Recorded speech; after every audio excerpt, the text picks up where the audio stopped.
All right, so welcome. It's really, really great to see you, George. I'm really glad that you could join me for this conversation. Today, we're going to have a little chat about, well, lots of things, but I guess we're going to start by thinking about the role of photography in an organizational context.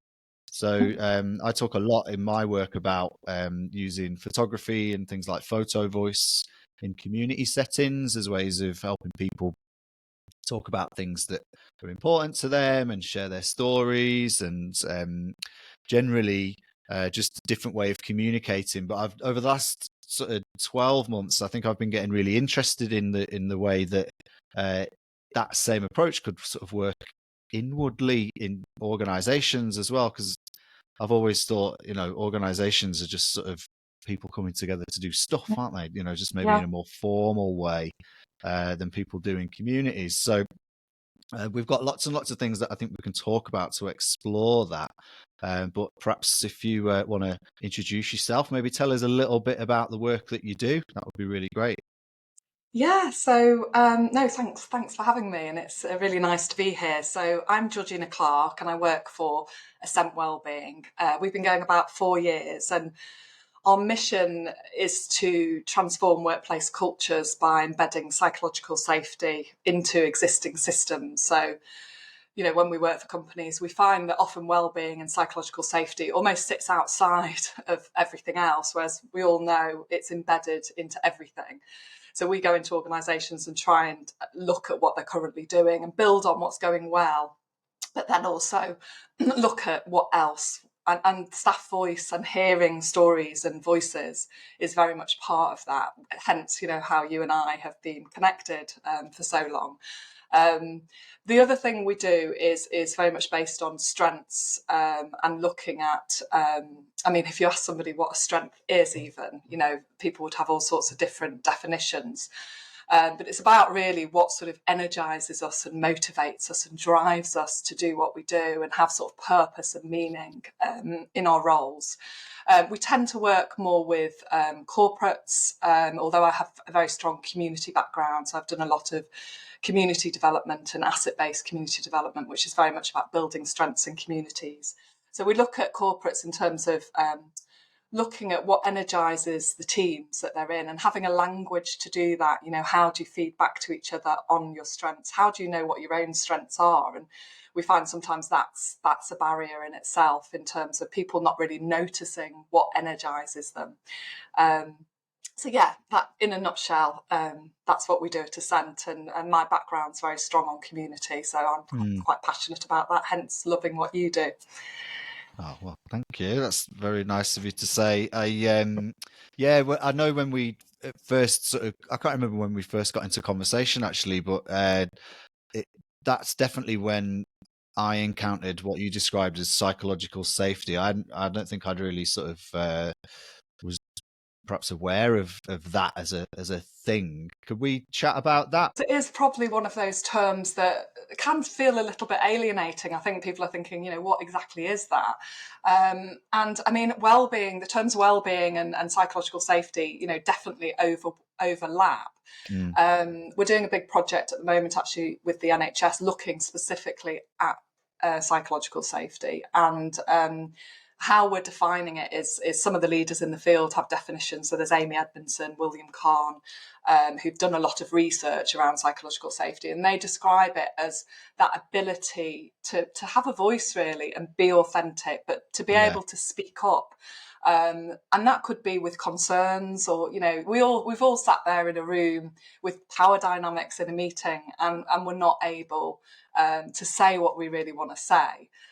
If you've got high psychological safety in a team or an organisation, you will more often than not be able to say what you want to say and be able to challenge Mm, or come up with an idea. Sometimes we don't want to come up with an idea, do we? Because we might undermine the boss or something. So psychological safety in the workplace is that real ability to speak up, but also to be authentic and be who we are and be the unique person we are. And I think that's where strengths comes in terms of not trying to fit yourself into a box of things that don't energize you, they actually drain you, but you know the organization wants you to behave like that. So you end up becoming this different person. So, and then well-being can be a lot wider in terms of, how we feel at work, what our workload's like, what some of the external factors are impacting on our well-being, our mental health links into that.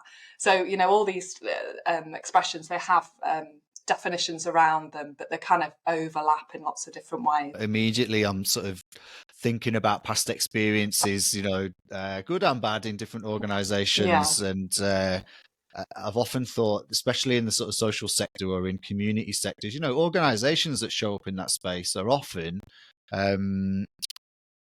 not really well connected, don't communicate very well internally. I mean, I'm generalizing here, but I've had first-hand experience sort of in public sector and in voluntary sector, so I'm not knocking any one of those, but but actually the messages that they put out into the world are like, yeah, it would be, people should be connected more and should have the opportunities to kind of, share what's important to them. But then back in the office, that culture doesn't exist. So it's always struck me as a kind of like almost a conversation that isn't happening very much, or people are not talking about, and they're not saying, actually the cohesion work is just as important inside an organization as it is in a community. Not on either or, both important pieces of work, but even more if you're in an organization that's trying to promote the power of connection, or promote sort of social cohesion, or promote people being able to express themselves. It just strikes me as really odd that you might do that in an organizational context which doesn't value those things. Definitely. And I think there is a tendency, in organisations to, rush to process, and we're a systems-led organisation. We go into organisations and help them with their systems. So, including us, we can get dragged down into that. Suddenly you're just in the weeds of the process. So, for instance, psychological safety, about people speaking up, for instance, in the NHS, if they wanted to escalate a concern about safety or something like that within a clinical setting, but they don't feel they can, potentially because of power dynamics and hierarchies and things like that. And often the response to that will be to put more process in, so you've got your escalation policies, who to go to if you're concerned, there's lots of people. And that does help to a certain extent. Obviously, you need that process there. But often it comes down to people and how they behave and how they connect with each other, as you say, and how people feel comfortable in a sort of group setting. So different work sometimes is needed than just making sure the process is there. I think that way of giving people a different means to communicate that isn't quite as confrontational. You don't have to kind of stand up and sort of be the only one to say, all right, I think this is important, or I want to challenge this, or this is what I think should happen. So I'm really interested in how finding different ways to kind of open up those kinds of conversations. And I think I've perhaps sort of skirted around the edges of it a bit. Did a piece of work with the NHS in Airedale, which was working within their community service and sort of getting a sense of what working for the NHS means to them. And that was taking the full 360 degrees. What does working for the NHS enable for them outside of work as well? So it was really interesting. But I think two things came out of that really struck me that I perhaps hadn't quite expected, was actually how valuable the people involved in the process just found it as sort of getting to know each other in a different way. So some of them knew each other a bit in a professional context, but never really kind of entered into anything beyond that. And others worked in the same department, but had no sense of who the other people in their teams were. So just that sense of connecting internally, just in much the same way as in a community setting, the act of sort of participating and the act of sharing and the act of showing rather than telling what's going on, was really powerful for the people involved. And so that I held on to that, thinking, yeah, there's more to this in an organizational setting.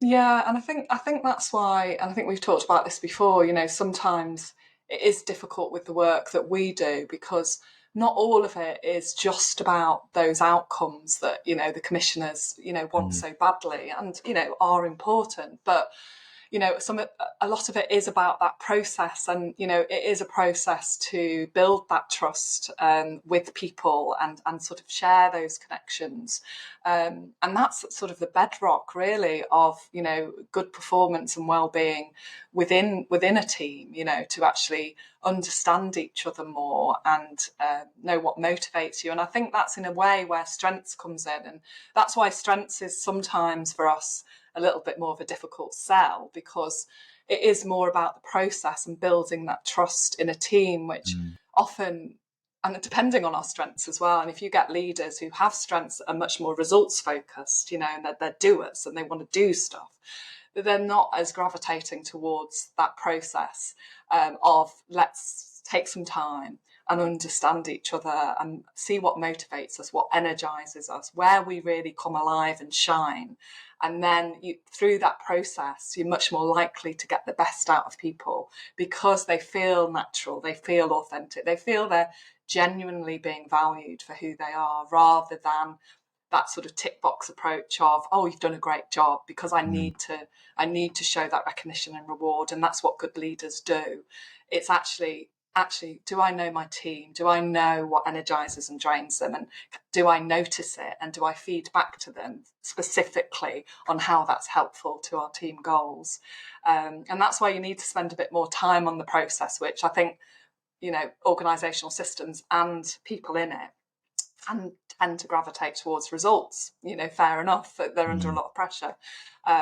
But, taking time for that process, you never know, it's probably going to get better results in the long run. There's a few things that really interest me about the work that you do. My background is in the community development sort of setting, so but working in a strengths based way or an asset based way, or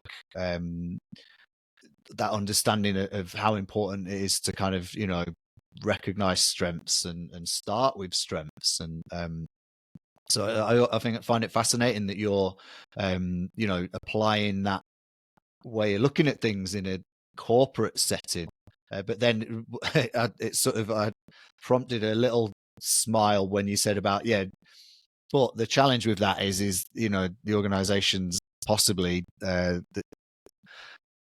they want to know the answer, or they want to know what's the benefit, what's in it for me sort of question. There's a danger of it being in the nice to have category Yeah. rather than being seen as fundamental.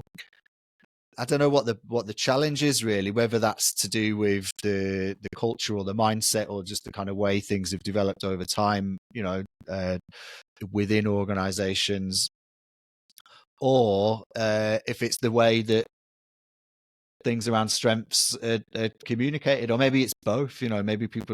Maybe people have sort of heard so many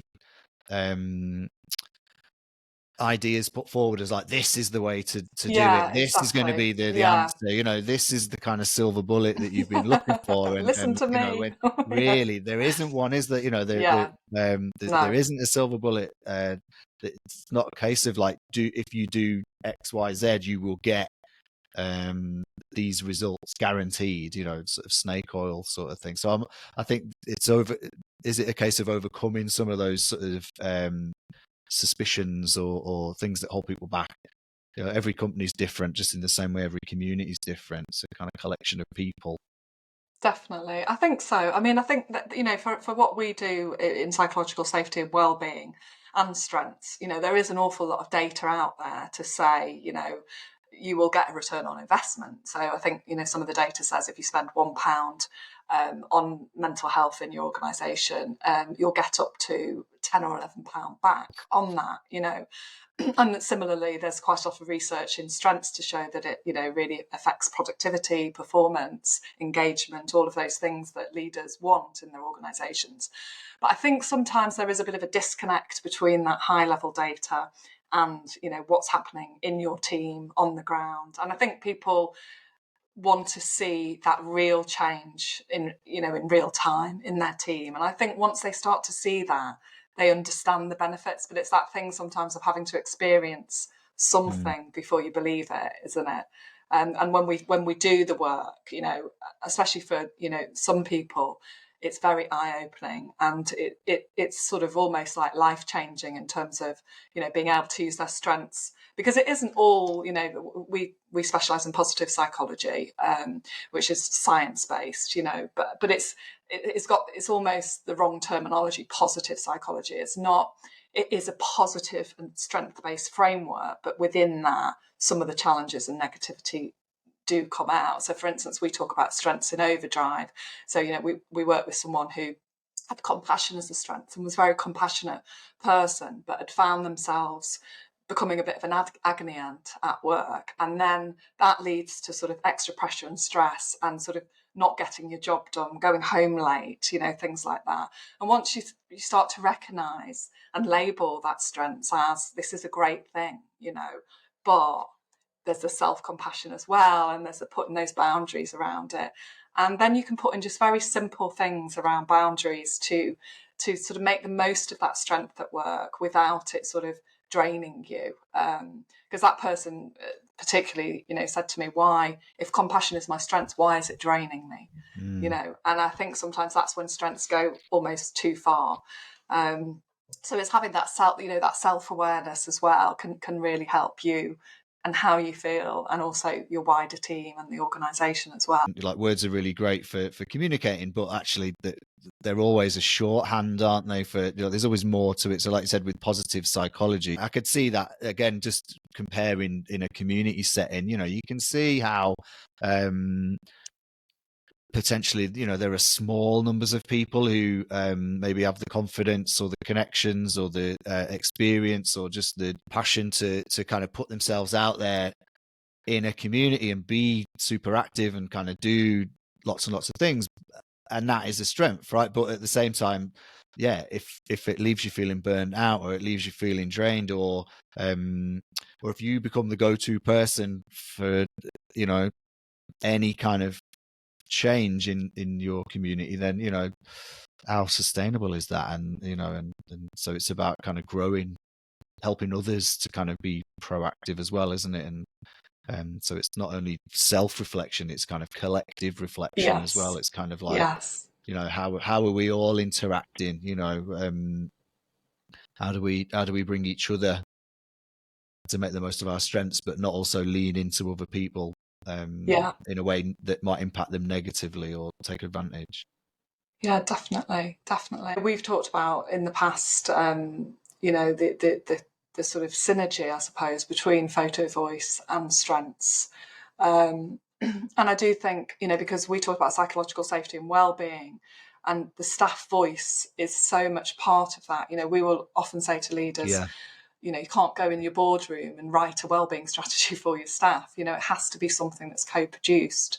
If you're looking at some of the risks or the inequalities in the workplace, similarly to we do in the community, it's no good talking about, people who have caring responsibilities at home, or people with long-term conditions, and what some of the risks are or the inequalities could be there, without involving that group of people into that conversation. And I think that's where what I find with the work that we do is often missing.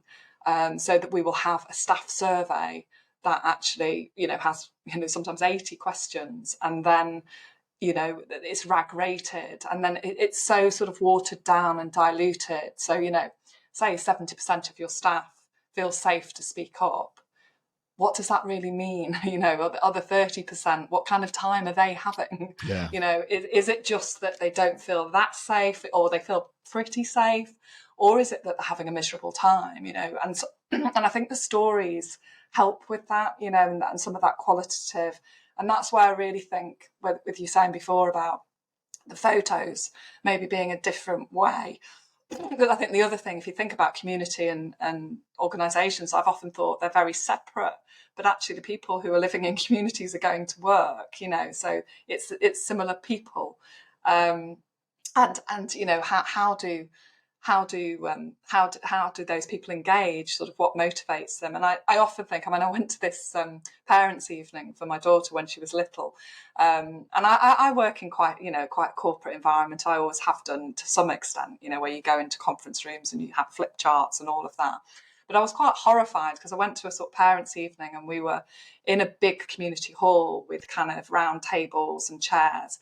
And it was one of those very corporately organised things where we all had flip charts on the table and we had to get somebody from our table had to get up and present our flip chart. And, and it just wasn't something I wanted to do outside of work, even though I did a lot of that in work. And I think sometimes the way that people are engaged, even at work, even if they're expecting that, it isn't naturally maybe the way that they'd want to engage. I think Yeah. often it can, not for everybody, we're all different, but I think for a lot of people feel nervous in those environments, feel that they have to say the right thing. Whereas actually, I'm wondering if something like photographs and something more informal as well, where people can relax and feel like they can be themselves a bit more. And again, coming back to co-production, maybe that's talking to the staff about what that trust and informality would look like. Do they want these flip charts and presenting their bit of it, or do they want it to look like something else? Something that you said just sort of really struck a chord with me about people in organizations kind of act in a certain way or doing certain stuff that they probably wouldn't do naturally at home. And I think that's such a powerful statement, because I really recognize that, from in community development experience, but just in organizations in general. It's almost like this artificial construct of an organization is where a different set of rules apply, but then we always have this sort of backwards feedback loop where communities start adopting that as well. I went to a meeting fairly recently that was quite formal, and I'd forgot how formal some things can be. This was in a community setting. People have sort of figured out ways of acting and interacting. I actually think that's been interrupted by organizations sort of intervening and giving those communities almost a different rule book. This is how you come together. This is how you communicate. This is how you interact. This is the way that you should, quote unquote, organize, meetings or change or whatever it is that you want to do. It's fascinating to me. So with photo voice or photographs really can disrupt that sort of setting. Yeah. By the invitation's totally different. Let's come and view each other's photographs. And then the photographs are only ever a jump off into that kind of conversation, really, in the way that I try to use them. So, but yeah, definitely a different way of bringing people together. And I'm really keen to explore all sorts of ways of just sort of introducing different ways of communicating. And what you said about sort of people who were working inside organizations, who I wouldn't do that, in my own community, so why would we do it inside an organization? That's an interesting question. Yeah, exactly. I think it's that word relationship, came up for me. What is a relationship? And I think, it was the same when I worked in communities. Again, we did the sort of flip chart, the community powers that be, sort of like the flip chart approach. But, if you ask somebody in a community what matters to them, and you've only just met them and they're coming and having to tell you so you can write it on a flip chart, you're not going to get the same response as, I was lucky enough to be a community development worker, so I had the time to build up trust with people in the community. So people would tell me really what mattered to them, but that takes time. It's part of a relationship, isn't it? And it's the same at work. You need that relationship, that longer term connection to build up that sort of trust, so people trust their authentic self with you. And I wonder whether the photo voice, if it had some time to sort of. I remember going to one of your exhibitions actually, and somebody saying to me, the photos are very secondary. It's more about the conversations, and I think the photos seem to be to that person a tool to have those meaningful conversations. And I suppose that's what we're striving for in communities and the workplace, isn't it? Is to have those meaningful conversations that can lead to better understanding and connection, and trust, whether that be in your community or in your team at work. What are there any sort of trends that you notice across your experience of the sort of the things that sort of come out when people are thinking about psychological safety or thinking about their strengths, or those relationships and stuff like that? What tends to be some common themes that come out for people? Well, common themes, I suppose, with strengths. Common themes can be, well, firstly, that people do not have a language for strengths. Okay. And, so they struggle to articulate, or they see it as, something that is a bit indulgent, really, sort of talking about what you do well or what you enjoy doing. And so if you said to most people, what are your strengths? I think they say only 1 out of 3 people. I think there was some research that said there was only 1 in 3 people that would know what their strengths were. So I think that's the first thing. So people haven't got that language to be able to articulate. And that is, in an organisation, that has knock-on effects, because if you think about feedback in an organisation, I think strengths is so powerful with feedback in terms of how you feed back to somebody. So rather than just saying a good job, oh, that was a good job, thank you, which, is helpful and nice as well to hear. But it's actually sort of almost dissecting what was good about that, in our sort of appreciative inquiry, strength-based type way that we work. What worked? Because we need to know that, really, to kind of replicate that.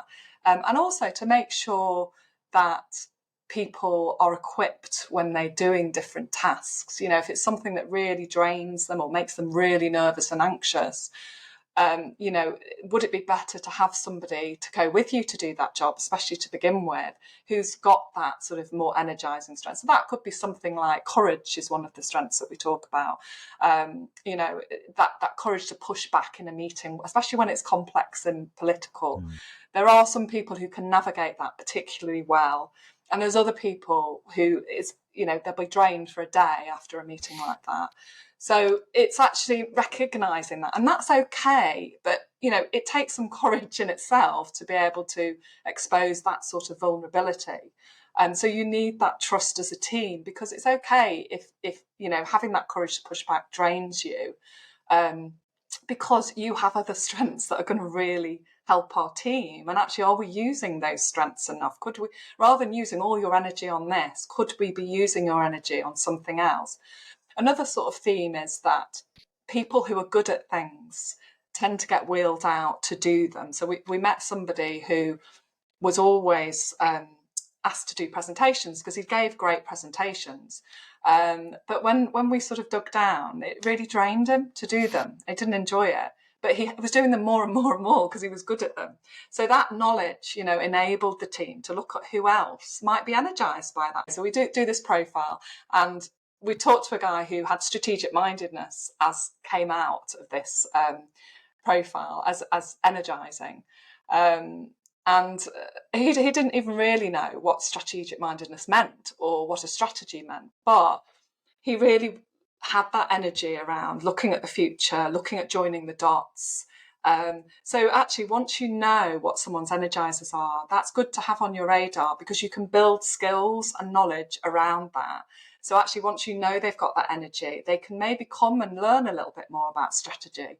And then again, you're building up your staff according to their strengths for things like succession planning, so that people are ready then. Because if you don't know that they've got that sort of mind that's really good at joining the dots and things like that, you're not going to position them into a strategic position. But actually, if you equip them early on with a little bit of that, it could send them in a completely different direction, and one that's going to energise them and fulfil them a lot more. So are there opportunities within that then to, like at a team-based level, where people share that individually with you in the first instance, and then sharing that collectively in the team, and then perhaps beyond that, obviously in a way that they want? Yeah, definitely. I mean, the aim is, with all the work that we do, that it would get embedded in some level, whether that be a team level. The ideal would be at an organisational level. And there are organisations that do specialise in strength-based recruitment. So instead of just looking at people's skills, experience, and knowledge when they come for the job. They look at their strengths as well. And actually, reading up the feedback from strength-based recruitment, people are very energized by the interviews because they go out not feeling like they failed if they don't get the job, but realizing and understanding a bit more about themselves, about why perhaps this job isn't ideal and maybe something else would fit their strengths better. So we would aim to sort of get it embedded at an organisational level. And if we can't do that, because obviously it depends on the resource of the organisation, at a team level where, yes, the team would go off and start talking about their strength, using that language to feed back to each other, noticing when people come alive and are energised, noticing when people perform well and what is behind that, noticing their triggers when their strengths go into overdrive. You know, if you've got leading strengths where you like to take charge, are you always taking charge? And what does that say for developing others? You know, so, you know, potentially, and we will say, you know, we all have all the strengths in some. It's not that, oh, I have this strength and I don't have that strength. You know, it's sort of, you may be less energized by, say, empathy and developing others, which is more sort of coaching type skills and empowering skills, and you may have more of the leading strength, which is much more around you know, sort of taking charge, getting things done, leading people in a certain direction. But it doesn't mean you can't draw on your developing others and your empathy strength at certain times. You know, the ideal is if you're less energized by things, you'll do more of what you're energized by. But we all have to draw on, and we know in small businesses as well, we all have to draw on lots of different things that drain us and that we don't particularly like doing.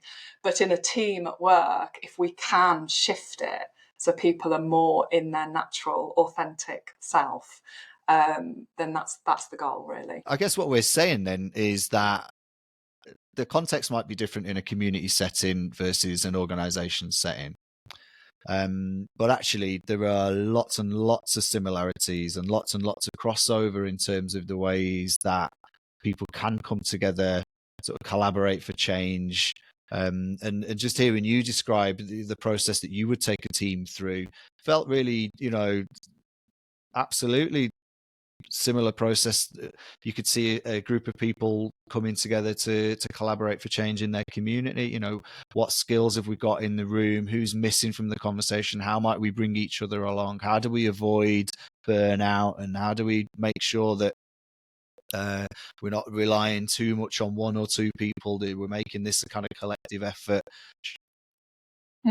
Definitely. I think, I mean, just as you were talking, this always happens with us. We spark ideas, but I was just thinking, so with Strength Scope, we use a profile for teams, you know, so it's got 5 areas. So we try to get to the heart of, this is the thing about not separating psychological safety from performance, or, you know, strengths from goals and things like that. So we've got 5 areas. We talk about clarity of purpose in a team, trust in a team, accountability, change readiness, and stretch, which is kind of like feedback, celebrating milestones, that kind of thing. And I'm just thinking, you know, wouldn't it be great to get maybe a leadership team, you know, to focus on a subject, and it could be one of those things or all of those things, or it could be something like trust or well-being, and to look at the photographs, you know. So for instance, clarity of purpose, you know, why are you doing what you're doing? Why are we here? You know, and a photograph to look at, to take of the purpose behind why you do what you do, because again, that's really helpful in terms of that bigger purpose and getting people to really think about that. And I think that could be really powerful. And the reason I say a leadership team to start with is that we always try and sort of win over the leaders where we can, because that's probably going to have the biggest ripple effect, you know, if we can get it throughout the whole organisation rather than just a pocket of the organisation. And if the leaders, it's that process again, if the leaders experience it themselves and understand what it feels like to actually have these conversations and take these photographs and really reflect. And a lot of it is about reflection, isn't it? People don't have the time always to reflect. That could be a real powerful way to go forward with an organisation, I think. Well, I've worked in, you know, teeny tiny organizations of sort of, you know, a few people, and then also big multifaceted sort of corporate entities as well. And I think all of them, every single one of them, communication was always a real challenge. You know, shared purpose, shared values? Are we all moving in the same direction? So it's almost like it's a constant thing, isn't it? Something to be checked back in with. How different would that look? Literally look, if it was a set of images that were checked in with. Yeah. What does our sort of portfolio of sort of values look like Yeah. this month? Are we visualizing sort of what our purpose is? Definitely, and I've done that with a team where I asked them their purpose, and then they all sort of scrambled around. They sort of done loads of work on purpose, and they scrambled Yeah, around yeah, the words. But that's fair enough. They've done a lot of work, which is good. But I think it's just that feeling, isn't it, of why do you come to work, and what is meaningful for you, and the conditions for that to work well, again, come down to that: how do people feel in the room telling people? Because sometimes, especially at work, if your boss is there, you feel like you need to say the right things, rather yeah. than what is really meaningful. But I think that's where the relationship comes in, and the slightly longer term work. But I think the Mm. challenge for us is, getting people to invest in that, and seeing that as being important. Yeah, if it's just happening within one team, but the wider culture is not working in that direction, then it's almost it defeats the object, doesn't it? You're setting people up to sort of fail, really, or giving them a set of tools that they're not really going to be able to implement because the institution that Definitely. they're within is not open to that. Yeah, well, when we set up Ascent, we our sort of meaning and purpose behind it was that, we felt that, there was a lot of work going on out there to pick up the pieces when people fell off the edge at work, in terms of, burnout and all of that.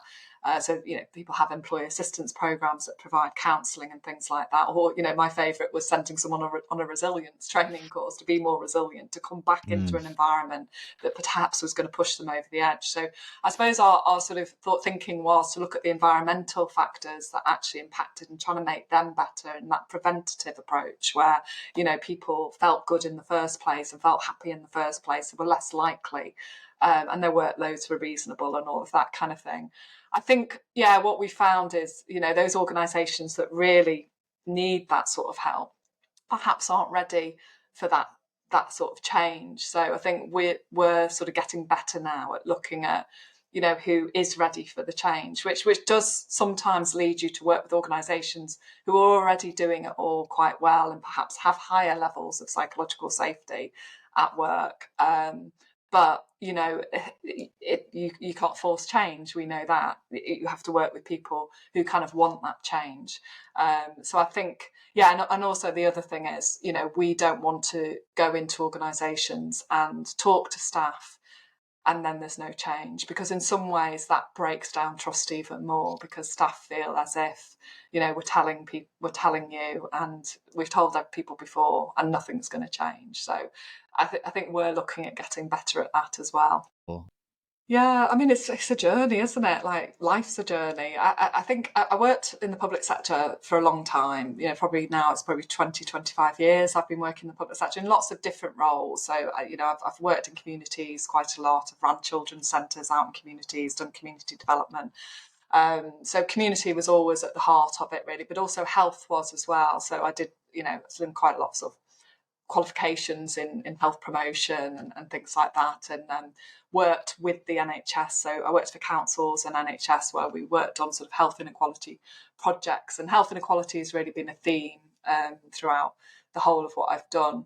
And I think what the turning point for me was when I was working in some strategic job, some important sounding strategic job in a council, where part of commissioning work, where I'd been asked to look at lots of data in our local communities, and I was looking at deprivation, I was looking at obesity, I was looking at substance misuse, I was looking at teenage pregnancy, all these things that I'd been asked to look at. And I suddenly thought, if I was living in this community, this wouldn't feel very empowering, really, to just have this sort of really negative perspective of my community that I may very well be very proud of. And it just got me thinking about it. And I ended up looking around, and there was this field called positive psychology, which had sort of felt the same within the psychology field, that the psychologists have got together 30 years ago or something and said, we're studying, the science of psychology studies a lot of what's wrong with us as human beings, but it's not really looking at our resources and our strengths and what we've got to offer. So what about studying that, or happiness even? People always laugh that I've got a master's in happiness, but if we're studying anxiety and depression, why? Well, it's positive psychology, but a that master's is in very. happiness. No, but we said about language, didn't we? It's like, wow, it's like, yeah, That sounds a lot better, doesn't does, it? yeah. Masters in happiness. I like Again, it. if it was someone, I was at a pub quiz the other night, and somebody's said to me, she was telling her husband, "Oh, George has got a masters in happiness," and I thought, "Oh, I can't remember describing it by that, but I love the way you've It's a great interpreted way it of like that." describing it. Yeah. So that after that 15, 20 years ago, I can't remember when it was, finding out about positive psychology, I started studying strengths, and then I went back, as a mature student, did a master's in positive psychology, then became an accredited strength scope practitioner around strengths, but always sort of was in the community as well, which is quite unusual, really. I don't find many people who, have that background in community and are in the workplace as well. So with the strength stuff, I started doing a bit of work. I had another business when I lived down south. I'm up north now, where I did a lot of strengths with businesses as well. So I started moving into the business world. And then Ascent was just it felt like something quite different to look at kind of workplace wellbeing and psychological safety. And so I brought in directors who had a bit more of that expertise around HR and health and safety and things.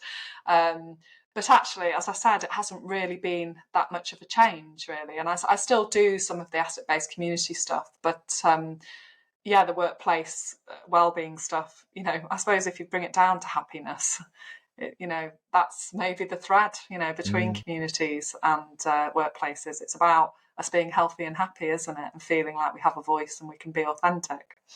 Yeah, and contributing to something as well. Yes. Contributing to something beyond ourselves. That's Yes. it's the collective sort of effort Exactly. towards a goal. Whether that's in a community, whether that's inside an organization. So there are lots and lots of parallels, aren't there? All right. So George, tell us how people can get in touch with you. How could someone get in touch with Ascent Wellbeing? Oh, yes. Well, they can look at our website. So we're at ascentwellbeing.com, and we've got our contact details on there.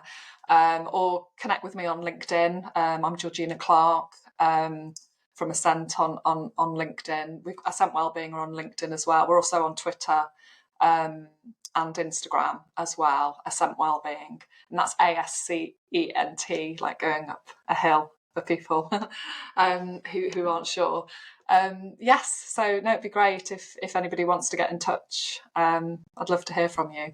Fantastic. No, I've really enjoyed our conversation. I always enjoy our conversations, so I'm Me glad too. we managed to get this one recorded. Although I'm sure that there's a button I might press that might delete it, so I'm not going to do that.